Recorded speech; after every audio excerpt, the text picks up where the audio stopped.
विद्यार्थी मित्रांनो, 14 मार्च 2024 च्या शालेय शिक्षण व क्रीडा विभागाच्या परिपत्रकानुसार शैक्षणिक वर्ष 24-25 पासून राज्यातील सर्व शासनमान्य शाळेतील 1ली ते 8वीच्या सर्व विद्यार्थ्यांसाठी आनंद शनिवार हा उपक्रम राबवण्यात येत आहे। राज्य शैक्षणिक संशोधन व प्रशिक्षण परिषद महाराष्ट्र राज्य पुणे यांच्या निर्देशानुसार प्रत्येक शालेय शनिवारी हा उपक्रम राबवणे आवश्यक आहे। त्यानुसार आपल्या शाळेमध्ये आज हा साविकाचा आनंददायी शनिवार राबवण्यात येत आहे। त्यानुसार कृती, खेळावर आधारित शिक्षण, प्राणायाम, पर्यावरण संवर्धन, सामाजिक बांधिलकी, व्यक्तिमत्व विकास, कृषी विषयक साक्षरता, कला, संविधानिक मूल्यांची रुजवणूक असे काही विषय आहेत।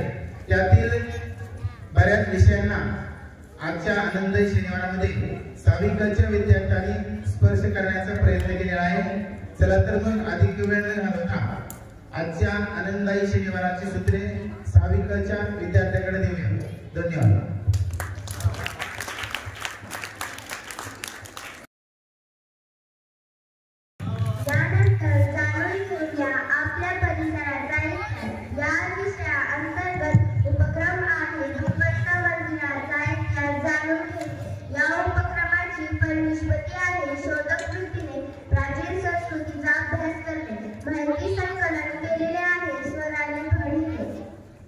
सोलापूर जिल्ह्यातील बार्शी शहरात असलेले श्री भगवंत मंदिर हे महाराष्ट्रातील एक अत्यंत प्राचीन, पौराणिक आणि अद्वितीय विष्णू मंदिर आहे।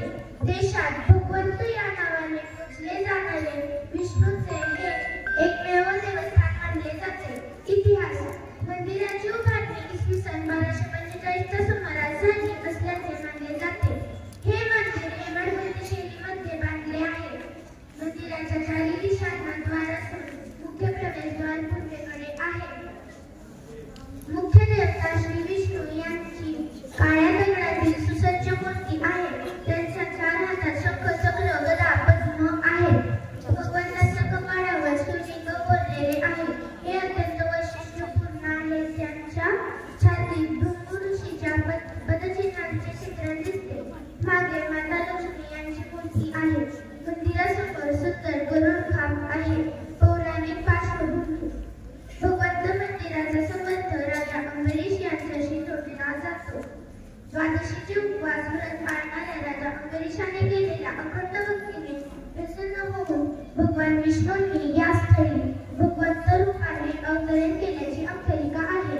वारी परंपरेत पंढरपूर दर्शनानंतर भगवंताचे दर्शन घेणे ही वारकऱ्यांची परंपरा आहे। संत नामदेवाच्या अभंगामध्ये द्वादशीचे गाव असा उल्लेखांमुळे या तीर्थस्थानाचे महत्त्व स्पष्ट होते। राजकीय इतिहास: पेशवे काळात नानासाहेब पेशवे यांनी इथे मोठे दान केल्याचे उल्लेख आढळतात।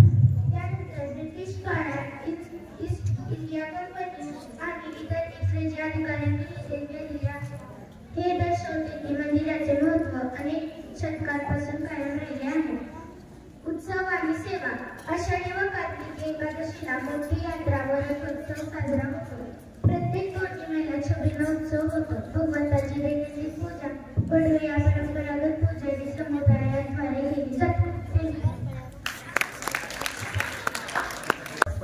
आज आपण तंत्रज्ञान, कौशल्य, सायबर सुरक्षितता या विषयांतर्गत मोबाईल वापरत असताना घ्यावयाची काळजी याविषयी माहिती घेऊया। यातून विकसित होणारी कौशल्य आहेत। ऑनलाईन काम करीत असताना सायबर सुरक्षा किती महत्त्वाची आहे हे जाणून घेणे। आमचा विद्यार्थी मोरेश कुलकर्णी हा माहिती देत आहे।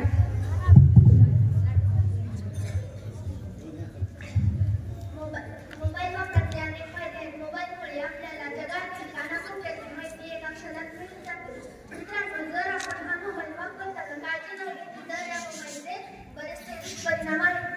मोबाईल रात्री झोपताना मोबाईल हा आपल्यापासून दूर ठेवला पाहिजे। रात्री झोपताना मोबाईल चार्जिंग लावून झोपू नये। यामुळे शॉर्ट सर्किट होऊन आग लागण्याची शक्यता असते। आपल्या मोबाईलवरील वैयक्तिक माहिती, पासवर्ड, OTP कोणालाही सांगू नये। यामुळे आपली खाते रिकामी होण्याची शक्यता असते। आजकालच्या युगात जे मुले व मजूर पक्षी, फ्री फायर यांसारखी गेम खेळतात त्यामुळे मेंदूवर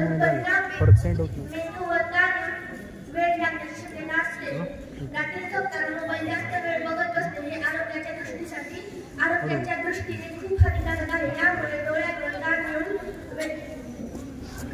अंधत्व येण्याची शक्यता असते. जाता एवढंच म्हणेन की शासनाने जसा आनंददायी शनिवार हा उपक्रम काढला आहे तसा आपण उपक्रम राबवूयात. या आनंददायी रविवार यामध्ये प्रत्येकाने एक दिवस मोबाईल पासून लांब राहून आपल्या कुटुंबासोबत गप्पा गोष्टी कराव्या. धन्यवाद. कृती व खेळावर आधारित शिक्षण या विषयाअंतर्गत कागदकाम व मातीकाम उपक्रमांतर्गत कागदाच्या वस्तू व मातीपासून विविध वस्तू आमच्या विद्यार्थ्यांनी तयार केलेल्या आहेत. त्या आपण पाहू. यातून विकसित कौशल्ये आहेत सर्जनशीलता, कारक कौशल्य, सौंदर्य यष्टी. सहभागी विद्यार्थिनी आहेत श्रेया सोनवणे, स्वरा भट, मानसी भूमकर, परिती वाणी, प्रगती टोनगे, सैरन झुंजारे, रेणुका देशमुख, आलिशा भागवान, श्रावणी भोसले, दुर्वा देवकते, श्वेता टोनगे, शुभ्रा जाधव, जान्हवी मुळे.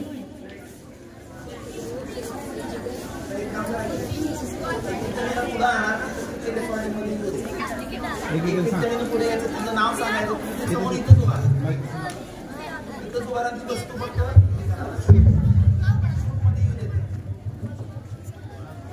जवळ यावं जवळ. माझे नाव शुभ्रा किरण जाधव.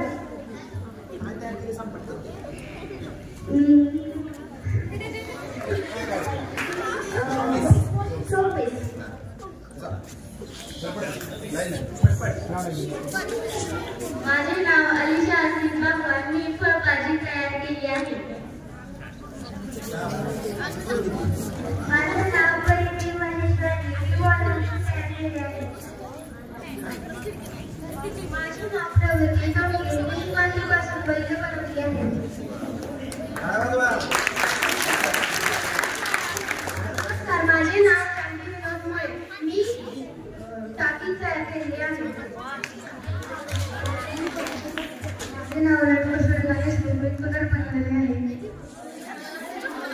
माझे नाव मानसी देशमुख. मी कागदापासून बनवले आहे. माझे नाव श्रेयस बनवले आहे. माझे नाव श्रावणी भोसले. मी बनवले आहे.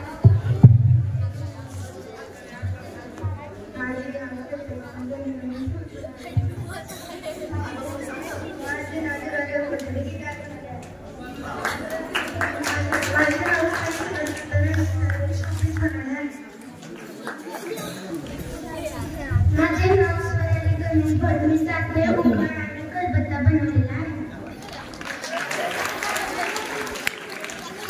आता ऐकूया 21व्या शतकातील कौशल्य या विषयाअंतर्गत जल ही जीवन हे या उपक्रमाबद्दल. या उपक्रमाची फलनिष्पत्ती आहे चिकित्सक विचार व समस्या निराकरण. घेऊन येत आहे प्रगती टोनगे ही विद्यार्थिनी.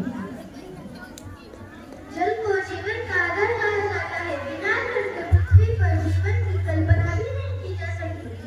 इसलिए कहा जाता है जल ही जीवन है. जल का महत्व हमारे शरीर का लगभग 70% भाग जल से बना है. जल पीने से पाचन क्रिया सुचारू रहती है. शरीर स्वस्थ रहता है. खेती के लिए जल आवश्यक है क्योंकि बिना सिंचाई के अनाज, फल, फूल, सब्जियां पैदा नहीं हो सकती. उद्योग धंधों, परिवहन और बिजली उत्पादन, दुग्ध व सिंचाई कार्यों में जल की अहम भूमिका है. जल संकट आज के आधुनिक बढ़ती जीवन शैली और जल का अपव्यय इन कारणों में जल संकट बहुत बढ़ गया है. हमें घरों में जल का अपव्यय रोकना चाहिए.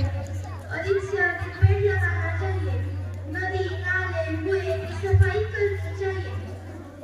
अधिक से अधिक पेड़ काटना भूजल का प्रदूषण और प्रदूषण करने से जल स्रोत कम होते जा रहे हैं. जल स्रोत सूख रहे हैं. हमें यदि समय लेते हुए कुछ नहीं किया तो आने वाले समय में बहुत भयंकर जल संकट पैदा हो सकता है. जल बचाना हमारी जिम्मेदारी है. आने वाली पीढ़ी और आने वाली जीवन शैली के लिए हमें जल बचाना चाहिए. छोटी छोटी बस्तियां मिलकर बड़ी बड़ी भूमिका निभाती है. धन्यवाद. यानंतर जाणून घेऊया सामाजिक बांधिलकी या विषयाअंतर्गत समाजातील समस्या व त्यावरील उपाय या उपक्रमांतर्गत स्त्री पुरुष भेदभाव या समस्येवरील उपाय यातून विकसित होणारी कौशल्य आहेत जीवन कौशल्य संवाद कौशल्य। आपले विषय व्यक्त करत आहे भार्गवी बडवे।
संविधानिक मूल्याची रुजवणूक या विषयाअंतर्गत भारतीय संविधान निर्मिती प्रक्रिया याविषयी माहिती याची फलनिष्पत्ती आहे। माहिती मिळवणे व लक्षपूर्वक ऐकणे घेऊन येत आहे आयुष देशमुख।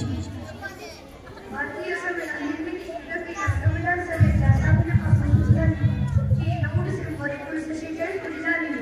सुमारे 2 वर्ष 11 महिने आणि 18 दिवसांच्या अथक प्रयत्नांनंतर 26 नोव्हेंबर 1950 रोजी संविधानाचा मसुदा तयार झाला आणि तो स्वीकारण्यात आला। हे संविधान 26 जानेवारी 1950 रोजी लागू झाले आणि भारताची प्रशासकीय मंजूर झाले। संविधान सभेची स्थापना 1946 रोजी संविधान सभा स्थापन झाली। ही संविधानाचा मसुदा तयार करणारी सार्वभौम संस्था होती। बैठका 9 डिसेंबर 1946 रोजी संविधान सभेची पहिली बैठक झाली। अधिवेशने संविधान सभेने अनेक अधिवेशनांमध्ये चर्चा करून व विविध उपक्रमांवर विचारविनिमय केला। समित्याचे नेमून संविधानाच्या मसुद्यासाठी आणि वेगवेगळ्या कामासाठी 22 समित्या नेमण्यात आल्या होत्या। त्यापैकी 8 प्रमुख होत्या। मसुदा समितीचे अध्यक्ष डॉक्टर बाबासाहेब आंबेडकर हे मसुदा समितीचे अध्यक्ष होते। मसुदा तयार करणे सुमारे 9 वर्ष 11 महिने आणि 18 दिवसांच्या परिश्रमानंतर मसुदा तयार झाला। 26 नोव्हेंबर 1950 रोजी संविधान सभेने या मसुद्याला मान्यता देऊन तो स्वीकारला। 26 जानेवारी 1950 रोजी संविधान लागू झाले आणि भारतीय राष्ट्रपती म्हणून धन्यवाद। यानंतर स्वसंरक्षण या उपक्रमांतर्गत लाठीकाठी प्रात्यक्षिक यात विकसित होणारी कौशल्य आहेत धैर्य साहस आत्मविश्वास। प्रात्यक्षिक दाखवत आहेत प्रतीक सोनटक्के साईनाथ थोरात गौरव अंधारे स्वरा मुहूर्कर।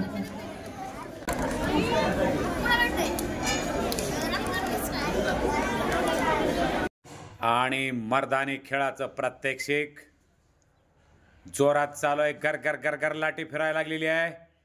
छत्रपती शिवाजी महाराजांचा खेळ, ज्या खेळानं स्त्रियांची आबरू राखली आणि देशाचं रक्षण केलं तो खेळ।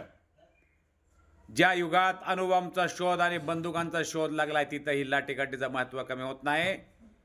अजमल कसाबवर तुकाराम ओंबाळेंनी लाठी हल्ला करून त्याला जिवंत पकडलाय आणि जागतिक पातळीवर पाकिस्तानला बदनाम करण्याची संधी भारताला मिळाली। अशी ही लाठी कायद्यातून मुक्त आहे। गुंडाचा प्रतिकार करताना प्रसंगविशेषी आपल्याला सुद्धा गुंड बनावं लागतं। या जगामध्ये सुखानं कोणाला जगून देत नाहीत। घराकडं आणि गावाकडं वाकड्या नजरेनं बघणाराची मुंडी पुरगळून ठेवणारं आपल्या घरात एक पाहिजे। आणि म्हणूनच इथं मुलीसुद्धा लाठीकाठी खेळतात। राजमाता जिजाऊ, महाराणी लक्ष्मीबाई आणि अख्ख्या जगामध्ये एक विधवा राणीनं मोठ्या शहनशाला थोपवलं न महाराष्ट्राच्या मातीत गाडलं। ती महाराणी ताराबाईंच्या वारसदार आमच्या शाळेत आहेत। अतिशय सुंदर लाठी फिरवत आहेत। हा एक सुंदर व्यायाम आहे। आणि या मोबाईलच्या जगात आपण असे खेळ खेळले तर आरोग्य चांगलं राहणार आहे, स्वसंरक्षण होणार आहे. मुझे मुझे बचाव बुझे बचाव अशी म्हणण्याची वेळ येणार नाही. स्वतःचं रक्षण स्वतःच्या मनगटानं करणारे हा महाराष्ट्राची परंपरा आहे, हा महाराष्ट्राचा इतिहास आहे. पोटात काळं ठेवून वागणाऱ्याच्या पोटाला वाघ नक्की लावणाऱ्याचा महाराष्ट्राचा इतिहास आहे. सर्वांनी जोरदार टाळ्या वाजवून त्यांचं हार्दिक अभिनंदन करायचं आहे. पुढील विषय आहे आरोग्य रक्षण करण्यासाठी उपाययोजना.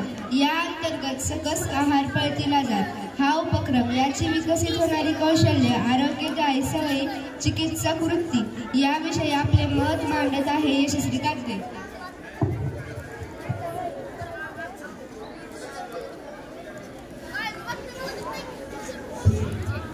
आरोग्य हे जीवनात म्हणले जाते. पैशाने अनेक गोष्टी विकत घेता येतात, पण निरोगी शरीर विकत घेता येत नाही. निरोगी राहण्यासाठी शरीराला योग्य अन्न मिळाले पाहिजे. ज्या अन्न शरीराला ऊर्जा, ताकद, रोगप्रतिकारक शक्ती आणि विकासासाठी आवश्यक घटक पुरवते त्याला सकस आहार म्हणतात. सकस आहार म्हणजे काय? सकस आहारात कार्बोहायड्रेट, प्रथिने, जीवनसत्त्वे, खनिजे व पाणी या सर्व गोष्टींचा समतोल असावा लागतो. तांदूळ, गहू, ज्वारी, हे धान्य शरीराला ऊर्जा देतात. तसेच डाळी, कडधान्ये, दूध, अंडी, मासे, गोमांस हे प्रथिनांचे उत्तम स्रोत आहेत. त्यामुळे स्नायूंचा विकास होतो. भाज्या व फळे यांत जीवनसत्त्वे, खनिजे मुबलक प्रमाणात मिळतात. बदाम, अक्रोड, शेंगदाणे, तूप, तेल यांमधून शरीराला चरबी मिळते. तसेच भरपूर पाणी प्यायल्याने शरीराची पचनक्रिया नीट चालते. सकस आहार घेण्याचे फायदे. सकस आहार घेतल्याने शरीरातील रोगप्रतिकारक शक्ती वाढते. अशक्तपणा, रक्ताल्पता, हाडांचे विकार आणि पचनाचे त्रास दूर होतात. मुले व माणसांची उंची योग्य प्रमाणात वाढते. तसेच मोठ्या माणसाचे शरीर तंदुरुस्त राहते. म्हणून सर्वांनी सकस आहार घेणे आवश्यक आहे. असकस आहाराचे दुष्परिणाम. आजकाल fast food, junk food, sugary यांचे प्रमाण वाढले आहे. असे अन्न चविष्ट असले तरी यांमधून पोषण मिळत नाही. परिणामी लठ्ठपणा, मधुमेह, हाडांचा विकार, रक्तदाब असे आजार होतात. म्हणून मुलांनो, तुम्ही असकस आहार टाळून सकस आहार घेणे अत्यंत आवश्यक आहे. निष्कर्ष. पैशाने घेतलेला आनंद तात्पुरता असतो, पण सकस आहारामुळे मिळणारे आरोग्य हे आयुष्यभराचे खरे जीवन आहे. धन्यवाद. यानंतर पारंपरिक खेळाची माहिती. या विषयाअंतर्गत पारंपरिक खेळाची माहिती घेऊन येत आहे आमच्या वर्गातील विद्यार्थी विमलेश सराफ. भारतीय संस्कृती ही अतिशय प्राचीन व वैविध्यपूर्ण आहे. या संस्कृतीचा एक महत्त्वाचा भाग म्हणजे आपले पारंपरिक खेळ. आजच्या आधुनिक विज्ञान तंत्रज्ञानाच्या युगात मुले मोबाईल, संगणक यांच्या आहारी जात आहेत.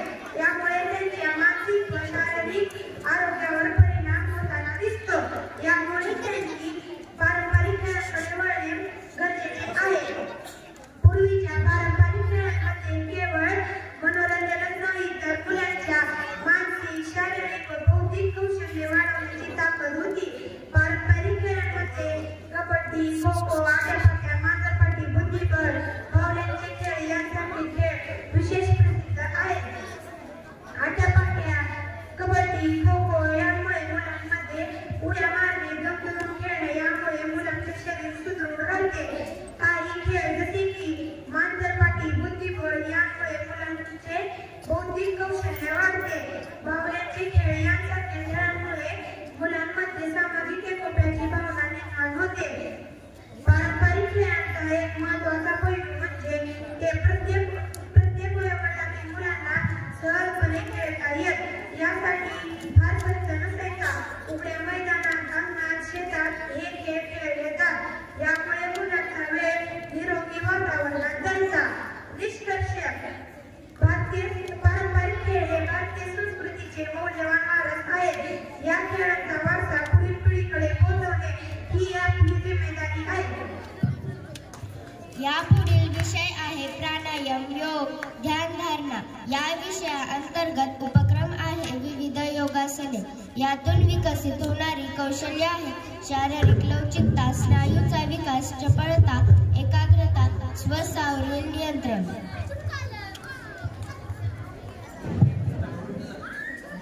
यानंतर आपल्याला छान छान योगासनं पाहायला मिळणार आहेत.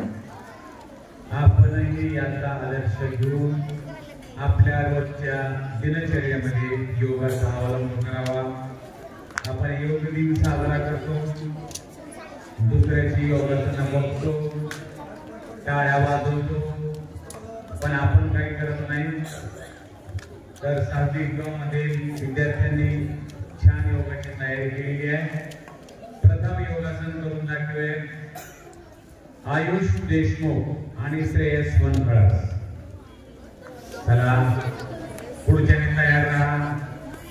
तर ते चक्रासन करून दाखवणार आहे. शरीराचा पाठीचा कणा अर्धचक्राकार. शाबाश, टाळ्या वाजवा.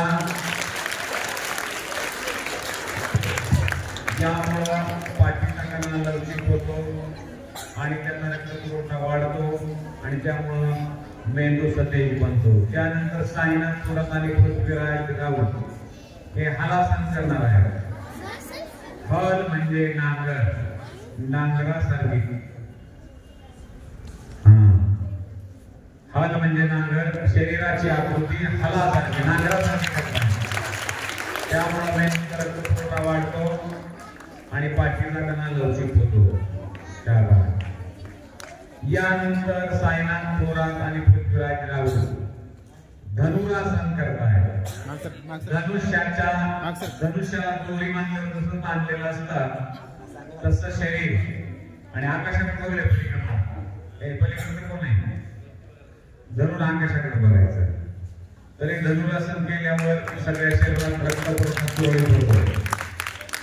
यानंतर जानवीमुळे श्रेया भोसले, मंजिरी कुलकर्णी. चला आपली जागा घ्या. स्त्री आणि पुरुष, वृद्ध, बालक सर्वांसाठी योगा करण्यास सोपा आहे आणि याचे जादू सारखे फायदे आहेत. असं केल्यावर काय होतं का असं वाटेल. बघा भुजंगासन. भुजंग म्हणजे नाग. नाग कसा फणी काढतो तशी फणी आपण काढायची आहे. त्यामुळे आपल्या पाठीचा कणा लवचिक राहतो. सगळ्या योगामध्ये पाठीचा कणा हा टार्गेट केलेला आहे, कारण त्यामध्ये मज्जारज्जू असतो आणि पाठीचा कणा आणि मज्जारज्जू यांची जर मैत्री झाली तर मग आपला अभ्यास होतो, स्मरणशक्ती वाढते आणि नवीन शोध लावू शकतो.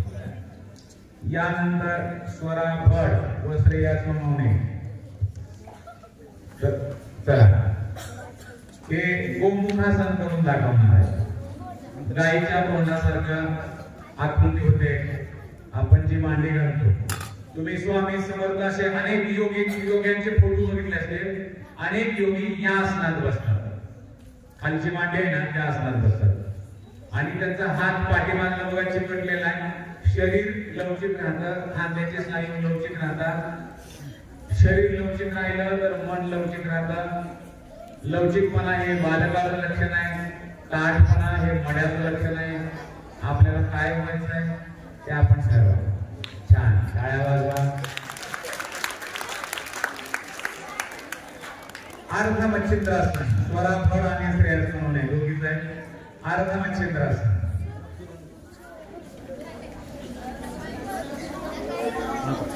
अर्धमच्छासन, मच्छिद्रासन नाही, अर्धमच्छासन.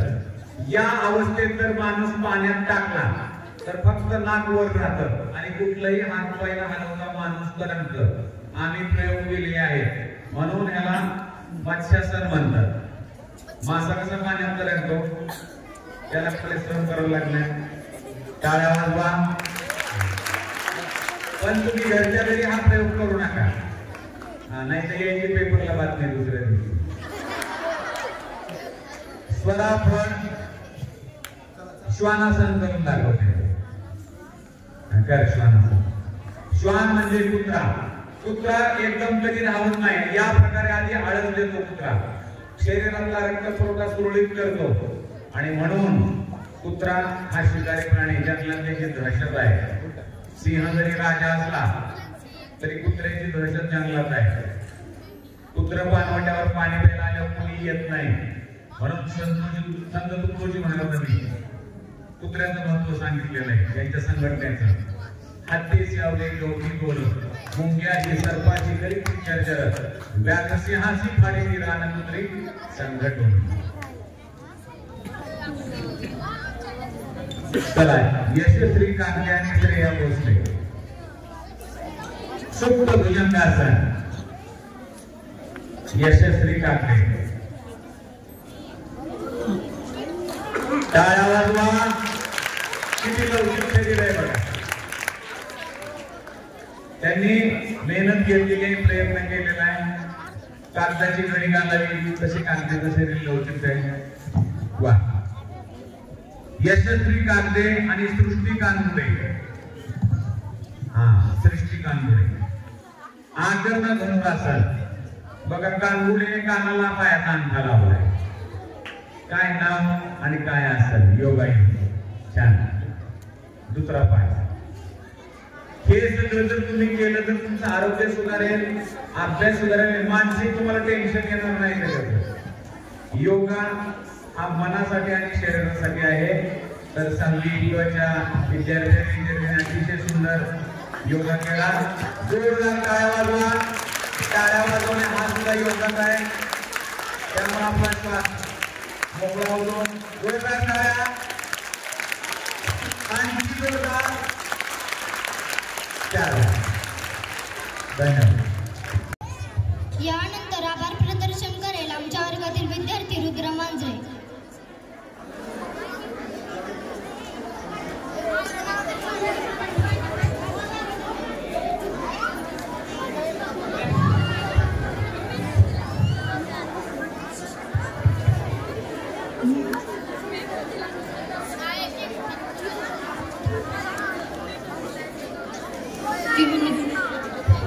आदरणीय अध्यक्ष महोदय, व्यासपीठावर उपस्थित असलेले प्रमुख पाहुणे आणि गुप्तवर्ग तसेच माझ्या मैत्रिणींनो, आजच्या या आनंदाने दिवसानिमित्त आपण सर्वजण इथे आलेलो आहोत.